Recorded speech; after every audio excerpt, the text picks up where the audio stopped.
All right, we're good. All right, call the meeting to order. Please rise for the pledge. I pledge allegiance to the flag of the United States of America and to the republic for which it stands, one nation, under God, indivisible, with liberty and justice for all. All right, we'll get moving. First item on the agenda is public comment. I don't believe we have anybody here. If anybody has any comment, please put the Facebook post and somebody will reach out to you with a response to that. Next item, we have board discussion. We have the organizational meeting minutes and the regular Board of Ed meeting from July 1st to approve. Any questions or comments on those? Good, since everybody was here, I'll just wrap that into one. Nice, motion to approve organizational meeting minutes and the regular ed minutes by Kevin, seconded by Sharon. All in favor? All right. Next item on the agenda, superintendent's report. Hey, good evening, everybody. Just I have a couple items to go through. I think you have a copy of my report in front of you. Summer program review, just wanted to give you an update on the elementary, middle, and high school programs. All is going well. Attendance is 91, 92% for at least the elementary and middle school program. High school is difficult to ascertain because it's kind of a fluid situation. Some of the classes haven't even begun yet. A lot of them have. There's been a lot of participation in the experiential learning opportunities that we've created. Trips to Great Escape, Wild Center, various museums, aquariums, Flowers of Waterworks, just to name a few. Obviously, we're using the federal relief funding for this, and all is well. If you follow social media, you see our students having fun in various locations. I'm told that the SEL components of the programs are going well. And Lori, I don't know if you want to speak to the elementary piece, you're welcome to. We have some wonderful afternoon opportunities for kids. I was in the classroom watching the other day, and they were making calming jars, which are, you put glue and distilled water and sparkles and stuff into it, and then they glue the top on, and they shake it, and it swirls around, and they have conversations about sometimes your feelings and emotions are like that, and then how to do deep breathing and calm themselves down. They're going to be making Zen gardens. They're going to be, they have all kinds of STEM programs where they're using mice to program. They're making robots out of recycled materials. They're doing towers, who can build the tallest tower out of spaghetti and mini marshmallows. They're having building catapults that they can see and measure how far their things that they're projecting are going. So they're having a wonderful time in Summer Learning Academy, and we're very pleased to offer that opportunity to the most amount of kids that we ever have within the district. So excited. And I think what you said about the highest number of students we've served, that's true in both of the other programs as well. Middle and high school programs are serving the greatest number that we have, not just in my tenure, but in many years before that, I'm told. So I appreciate the building administration and Lori's work in ensuring that this is a meaningful experience for the students after such a hard 16 months with the pandemic. Free sports clinics. Today, Osama posted a flyer that is on the back of your agenda, the free sports clinics, and I'm going to take responsibility for this coming out late. Obviously, it's second part of July and people have to make their vacation plans. We should have had this out in mid-June. So I'll take responsibility for this late release of our free sports clinics for students in grades 3 through 8. We have a boys basketball clinic that I'm told they're also going to allow girls as well, although there was a girls basketball camp early in July. I think Coach Collar is amenable to opening this up to boys and girls in grades 3 through 8. We have a football free sports clinic for grades 3 through 8, a volleyball, boys and girls soccer, and cheerleading. So I hope the community, parents and guardians of students in these grade levels take advantage of the opportunity. I'm happy to offer this free. Again, this is using the federal relief funding to pay for the coaches who will be running the camps, clinics, whatever verbiage you choose.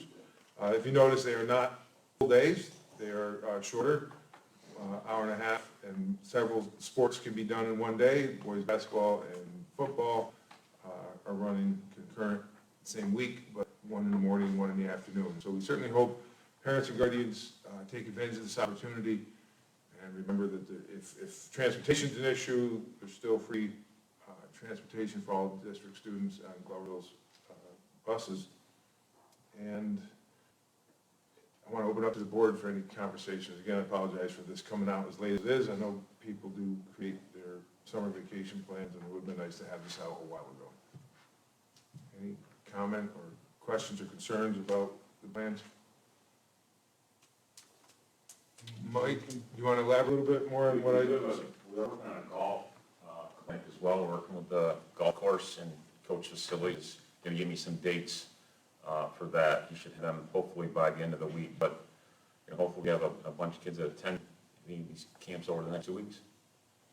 Mike, just you clarify, there's questions that came up about paying coaches to do what traditionally coaches have done in the summer as part of their as far as coaching teams. I know Coach Lott is coaching this summer, he's not being paid, and he doesn't get paid as a board member anyway. But we have not traditionally paid coaches to coach summer leagues, is that correct? No, we're not doing that now. I know there was a field hockey's run 2 camps. I know they had charged, just so everybody's aware, they charged and they purchased over $4,000 worth of equipment and still didn't recoup all the money that they had put into it because they needed sticks, goalie equipment, because all these kids that are in grades 3 through 6 will be going off in the fall and playing in tournaments, and they needed goggles, sticks, 2 sets of goalies equipment, which that stuff was pretty expensive, and the coaches took that money and purchased the things. They have receipts for everything, and they still didn't recoup all the money that they spent for field hockey. But I know Coach Collar's running one right now. He's going Sundays, Tuesdays, Thursdays, and tonight at basketball games in high school gym with varsity level kids. I know on Sundays he goes 6 through 8 for an hour and a half, and then high school kids, JV varsity kids, an hour and a half. They go 6 to 9.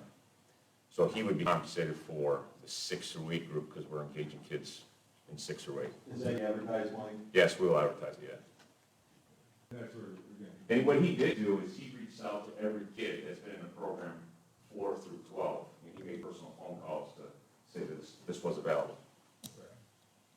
And I said, we make sure we get this out there, and I'll take responsibility for not getting this out in mid to late June.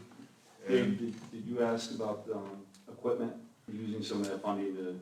I haven't, Mike, you and I talk about the prospect of any of your colleagues know if they've using federal funding to purchase some equipment for these youth programs such as the sticks, so the kids wouldn't. No one is. Most schools aren't even offering the clinics with federal money. They use it around academic stuff. So we're the only school offering sports clinics using federal money. Okay. That I'm aware of.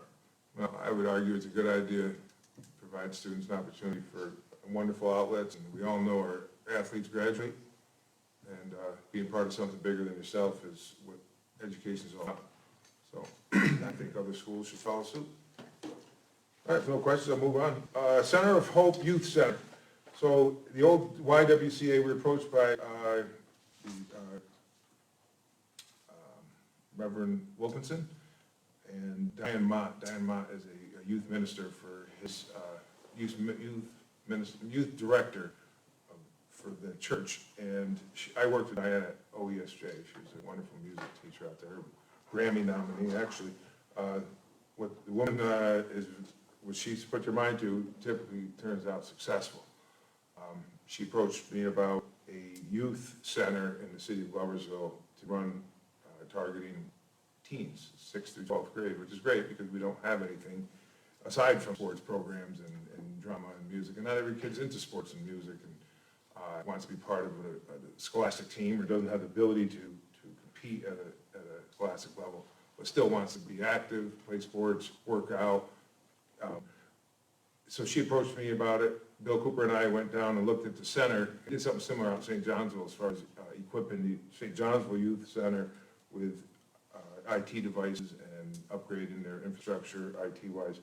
And it's a great facility. I don't know how many of you have been in there. I've been decades and some of you have been in there, but it's the Methodist Church has done a nice job renovating it.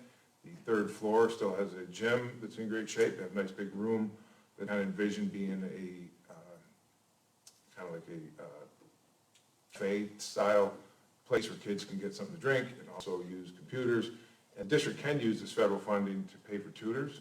So I would like to hire several tutors to, at least one to start with, several days, 2 days a week. If the need grows, we'll hire somebody 4 days a week, Monday through Thursday. If the need grows, we have the money for the next 3 years, pay for tutors in that program for 2 hours after school, Monday through Thursday. So students can go down there, play a little basketball, or do whatever, work out, and get some help with their homework from a certified teacher. So we think it's a great opportunity. The district's happy to collaborate and partner with the Methodist Church on this effort. It is a secular program. I want to make that very clear. There's no faith-based component to this. This is a completely secular endeavor, meaning they're not pushing any religious aspects. It just happens to be a concerned partner in the community. The city of Glover, Mayor DeSantis was part of this initial meeting, and the city is partnering as well. So unless the board feels otherwise, I feel like it's a great endeavor for the district to engage in, and it serves our students and gives them a safe environment to exercise, socialize, receive academic assistance, et cetera. Any questions on our plans? Great. Now we're going to outfit them with Chromebooks. Carl Stewart came from, if you know Carl Stewart, he's a gentleman who was with Integra, who's now gone on his own as an LED outfitter. And Carl's looking at updating all the lighting in their facility, in the gymnasium, and switching to LED. The wattage usage dropped tremendously, and the lighting that it will provide will be much better. So they're really excited about Carl's involvement, and hopefully this will really take shape, and we will do a good job marketing it in the month of August, and hopefully day one of school, they have many students looking to utilize their facility. Capital project update. So I don't have any good news on the roof of Boulevard. In fact, I just received more bad news, and now the roofing material is not slated to arrive until September 15th. And the contractor is obviously saying, I hope the district understands this is beyond our control. I guess the raw material shortage, yes, it's a result of COVID. I'm not an expert. I haven't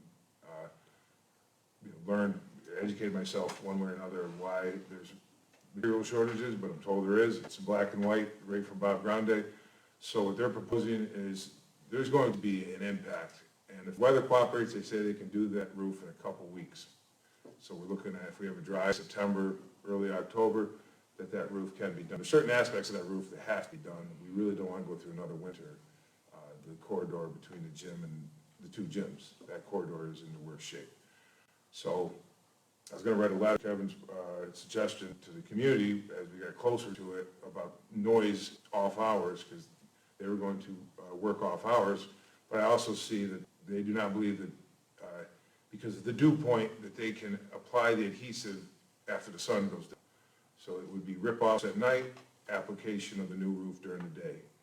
And my suggestion is it's going to be a disruption to Boulevard.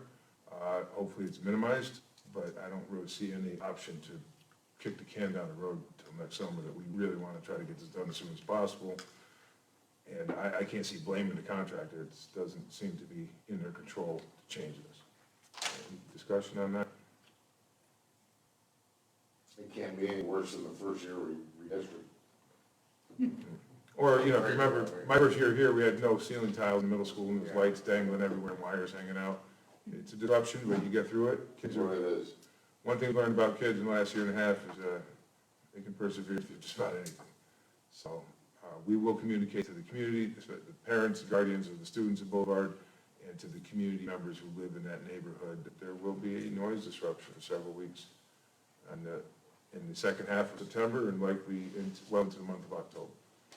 Beyond noise, how about when, is it gonna interfere with parking, drop off, pick up, that type of thing, if you're going out during the school day? We had that conversation at construction meeting on Friday, and their initial plan was to stage in the bus loop. They have to change that plan entirely and stage for their elevator access or exterior ways to get materials on the roof to to the backside, inside the fence between the playground and the building, what would be the corridor between the two gymnasiums. So that's going to be their staging area as opposed to the bus loop. The elevator goes to the roof?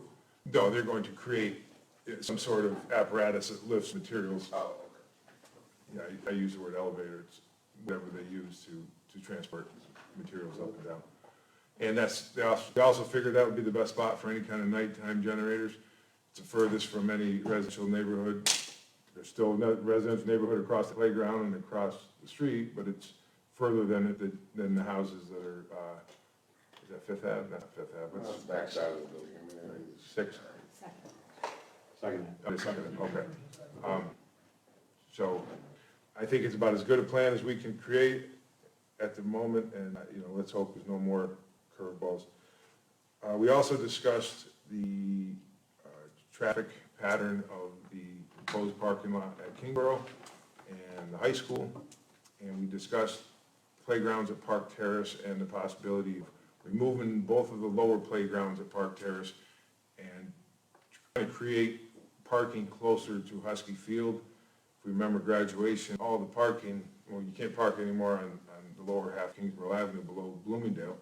So we're talking about trying to widen the road coming out of the bus loop at Park Terrace, down Husky Field, creating somewhat of a asphalt type area for emergency vehicles, handicap vehicles, and then having a large section of parking on the grass practice field for major events like football games, graduations, that are much closer to the venue than they currently are.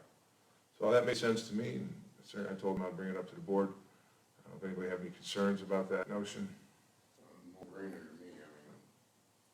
It probably involve removing part of that fence that separates the current practice field from, I was gonna ask, would there be an alternate gate there, or there's some steps or something leading down into there, or no? well, we would keep the current fence, although part of that fence around Husky's not in the best of shape, but I'm talking about the 4-foot fence that separates the practice field from the building.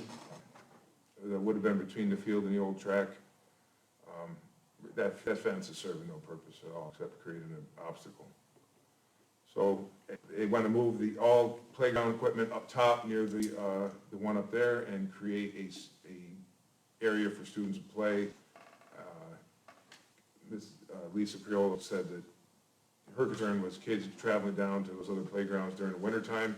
The ground the topography is so uneven, it creates a hazard for staff, for students. We've had a number of people slip, so it makes sense to me to pursue this. And I asked them to present to you all in September, so you'll hopefully get a much more detailed vision of what. So basically the playground, they're gonna walk down the hill, out the entrance, that playground right there, that's where they're all gonna be.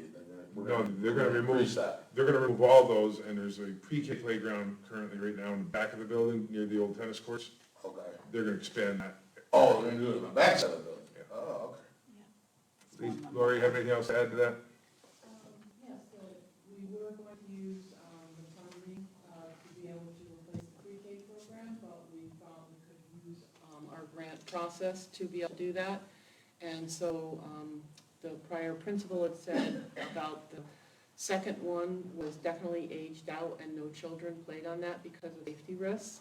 And she said, that would be for removal. And then the one which has that uneven topography with kids falling and adults, that wouldn't be good, to just move up in the back. So there's a back green space. And we also asked at the most recent meeting if they put in some paved area where kids could just play. So even if, it's a snowy day or something, they could, have that area to go out and play. So really excited about some of the options that they'll be able to show you. We have another meeting on Thursday. That area would be fenced in, separated from any kind of parking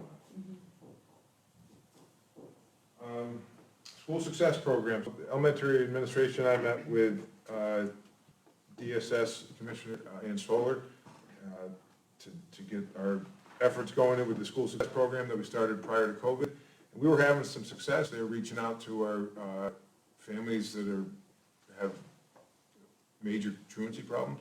So we target our 10 families, primarily in the primary schools in Boulevard, that we're not going by number of kids, we're going by families. And they reach out and try to offer preventative services to keep the families engaged. And we had some relative success prior to COVID. We hope to restart those efforts. And also, DS is on board with our Talking is Teaching campaign and wants to be a partner.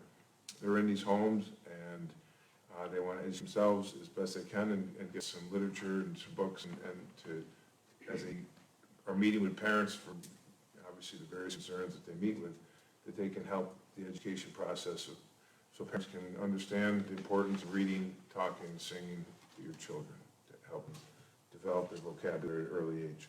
So excited about that meeting and excited to see that partnership reemerge. Cancer Prevention and Action, St. Mary's Care proposed partnership. So we were contacted by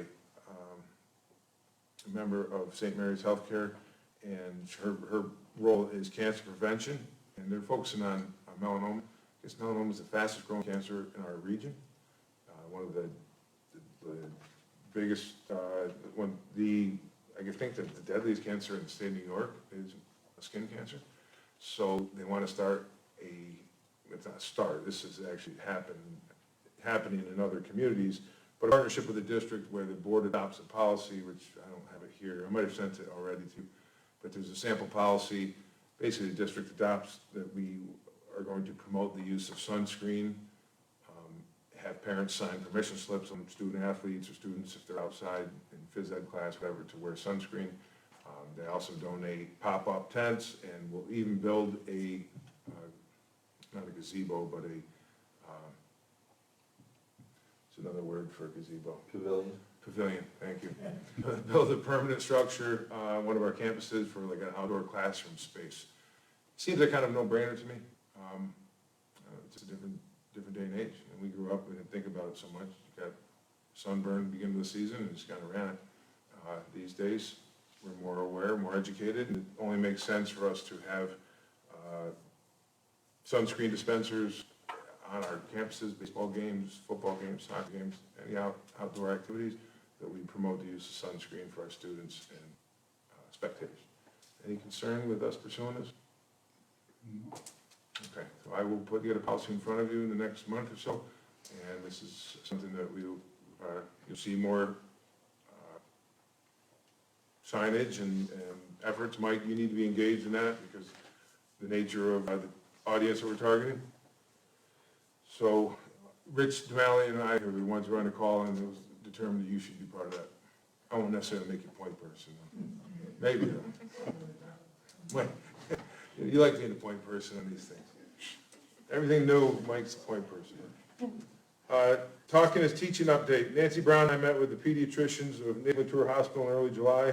It's a great conversation. First time I'd ever met with one pediatrician to talk about whole child wellness, much less a table full of pediatricians. The conversation was great, and as I walked out of there, it kind of dawned on me what an important partnership that is to foster. We serve the same people, the same population, and sometimes there's frustration about what one entity sees as what may be a problem and what we may think is a problem. And obviously not getting into specific cases, more just looking at it holistically, that we need to partner with child care medical providers to educate each other on how we can help serve the people that we serve.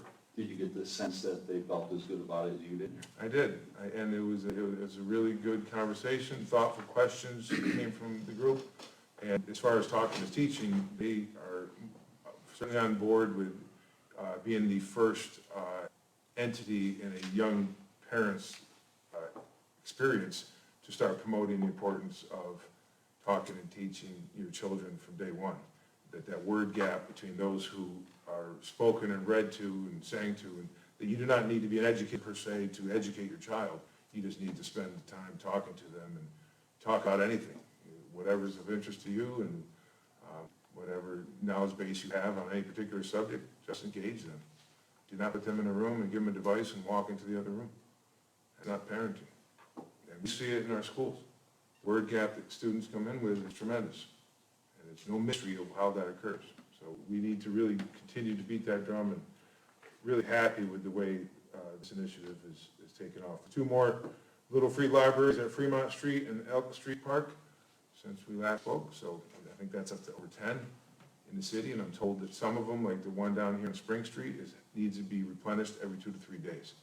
So the fact that these books are being pumped into the hands of community members at a fast rate is inspiring and certainly provides hope. Is there some sort of shortage, I mean, you think there's gonna be a shortage of books? Because, I mean, I don't think that's I concerning. donated a bunch to CSE, you know, little kids' books for my kids, I mean, like boxes of them, and they're gone. You know what I mean, down there, I mean, is there some sort of, you know, thing that we can do to ask the community that, hey, you know, bring many books, then let's. I think we can do a better job of doing that. I agree with you. I took years ago toe to the Salvation Army of children's books, just because I didn't have any use for them anymore, and I didn't know what else to do with them. Yeah, So, yeah, I think we can do a better job of coordinating that, but right now, I but can't. asking the community, you know, because, ask the community, hey, drop your books off, let's have a place where you drop them off, whether. it be here- They are, they're doing that now. Lori, you might know more than I do about where the locations for drop-offs are. Right now that they're dropping, they have a collection box in every main office in each one of the elementary buildings. And those books are being collected and then sorted and then put in the different free libraries. But we always are willing, and they can always reach out to their elementary building that's near there, or high school or middle school, and say that you've got some books. Well, I think my question is there gonna be a shortage? I think I that. mean, the way things are going right now, are we gonna run out? Do we I need help? If we think- need help, I guess I- let's get after it now. Yeah, I Let's can get ahead say of the game that now. if you have a child who has 100 books in their home, the research shows that they're more likely to be successful in schools. And we have many children who have very few or none. So, you know, we even start in our pre-K program by handing out books, multiple books. They have probably a collection of 10 or 12 books by the time they end pre-K. So I think there will be a point, this is, you know, still kind of new, but we'll be reaching out to the community to ask for, you know, book drops, and maybe we can do it something as, you know, twice a year type of activity where we have the Do high it school. ASAP, let's do it now. Well, Let's get we- ahead of it. Yeah, right now we have, you know, a lot of books coming in, so we don't need to reach out at this particular point. But perhaps we could bring in like the high school or the middle school honor society as well, and ask them, you know, you can have book drop-offs at the buildings, and then they'll help bring the books into the buildings for them. So I think we will reach a point where we're doing that. Right now, we have enough to keep us going. But I'm extremely happy to hear the books are going in the hands of children. It just thrills me. It's important for the community to know, this isn't just for children's books, this is also for adults. It's something that people, I've looked in every free library I go to, I look and see what books are in there, and the vast majority of them are elementary child books, but you see adult books as well, which is great. So that concludes my report, but before I turn it back over, I just want to welcome all on tonight's agenda, and specifically I want to welcome a couple who are here tonight. We have Dr. Chris Wojcicki, who is our candidate on the agenda for the assistant superintendent position. We had a competitive process, and I was thrilled with the quality of candidates we had apply. And Dr. Wojcicki kind of came to the forefront, and I did a great job of imparting his vision for the city of Gloversville and the partnership district. And I've known him as a colleague for years. He's been my children's principal, so I've seen him in that capacity. And as a Gloversville grad himself and a member of our community, the fit's perfect. So, Chris, welcome aboard, and I look forward to working with you. Thank you very much.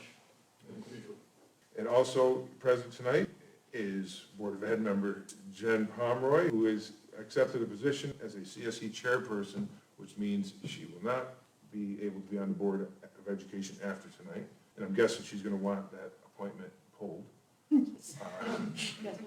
But she can vote on the rest of the items tonight, and I'm because, voting no on that. but obviously this will be Jen's last meeting. And I also want to recognize Kirsten Thompson. Back, Kirsten is the other CSE chairperson. I worked with Kirsten at OESJ, hired her there, and the growth that I've seen in her in the interviews over 6 years apart was tremendous. And I'm really happy to have her as part of the organization as well. So welcome, look forward to working with you again. We have Assistant Director is not here tonight. Our Assistant Director of Student Support Services for the Secondary Education to replace Jen Bellin is Sarah Sweet, Dr. Sarah Sweet, I believe. If it's not, it's going to be. I thought she was coming tonight, but she wasn't able to make it, and look forward to working with her as well. And obviously, there's a number of other staff members.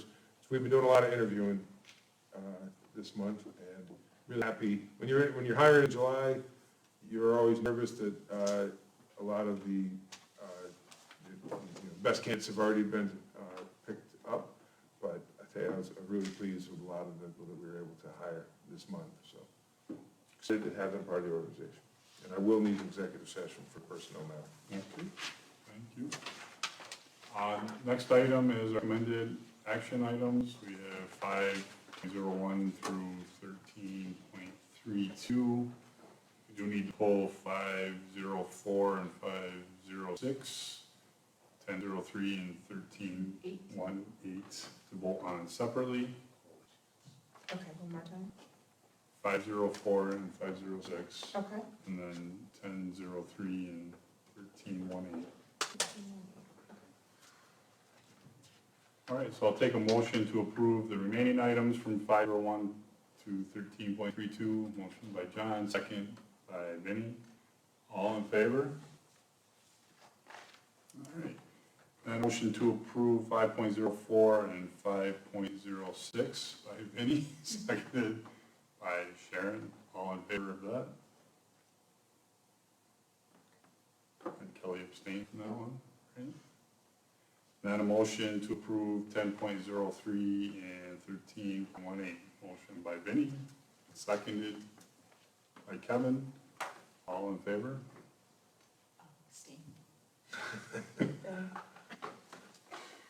All right, then a motion to move into executive session to discuss the personnel item. Motion by Vinnie, seconded by Kelly. All in favor? All right, there'll be no action taken after the meeting. Thank you all for attending out there in virtual world.